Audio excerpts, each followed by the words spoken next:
नमस्कार मित्रांनो, मी जाणार आहे परभणी ते जयपूर आणि जयपूर ते खाटू श्याम हे तुम्हाला व्लॉग दाखवणार आहे। चला तर मग आम्ही संभाजीनगरला पोहोचलेलो आहे।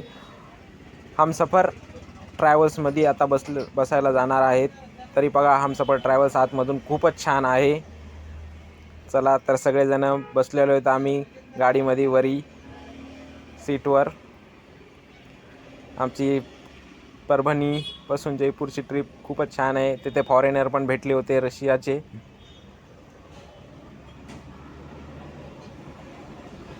त्यानंतर जयपूरमध्ये आम्ही पोहोचलो आणि आम्ही असे मस्त लगे ॲटो एक तिथं केला आहे ॲटो। त्यामध्ये सगळे आमचे 4 पॉईंट कवर होणार आहेत। त्याच्यामध्ये पहिल्यांदा तिथले दुकाने पहा, सगळे सेम दुकाने आहेत। आम्ही नंतर पोहोचलो हवामहलमध्ये। तिथं पेंटिंग्स वगैरे होते, ते आम्ही सर्वांनी बघितल्या। त्यानंतर हवामहलमध्ये आम्ही गेलो, पाहितलं आम्ही हवामहल। तिथला शॉवर एवढं छान होतं की सर्वजण फोटो काढत होते। खूप असा व्ह्यू असा छान दिसत होता हवामहलच्या वरून। आणि समोरचा व्ह्यू पाहितला तर एकदम असं सौंदर्य असं छान दिसत होतं। हवामहलच्या समोर मागची बाजू बघून घ्या, संध्याकाळची पण बाजू छान आहे, एकदम मस्त लगे, खूप छान आहे।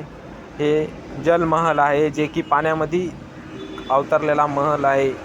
त्यानंतर आमचे हे तिन्ही पॉईंट बघितल्यानंतर आम्ही आलो आमच्या हॉस्टेलला। पुढच्या व्लॉगमध्ये तुम्हाला खाटू श्यामला नेणार आहे।